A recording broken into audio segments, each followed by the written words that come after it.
Hello అండి, అందరికీ నమస్తే. మా ఇంట్లో ఈరోజు అయితే ఇగో చికెన్ అయితే చేసేస్తుంది. ఇంకా వేరే వంటలు అయితే నేను తర్వాత చూపిస్తాను. ఇప్పుడు మా చెల్లెనైతే మీ రెండో చెల్లె తోడికోడలు అన్నట్టు చికెన్ చేస్తుంది. రండి చూపిస్తా. మా ఇంట్లో ఎవరెవరు ఏమేమి చేస్తున్నారో చూపిస్తాం.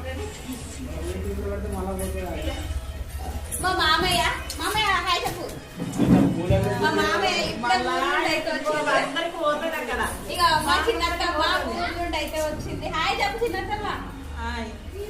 మా కోడలు మా రెండో మరిది హాయ్ చెప్పు కిరణ్. ఇక పువ్వులు అయితే ఈరోజు అయితే పువ్వులు తీసుకొచ్చిండు. ఇక కొంటే ఎక్కువైతాయి కదా పైసలు. కుళ్ళు అయితే కొంచెం ఎక్కువ వస్తే మంచిగా నిమ్మలంగా అల్లుకోవచ్చు అని మా కోళ్ళు అయితే మంచిగా అవుతుంది. చూపెట్టరా ఎన్నాలి బాగా వెళ్తుంది అల్లుడు. చూడండి అందరికి నెత్తి జడలకు బాగా రావాలని అయితే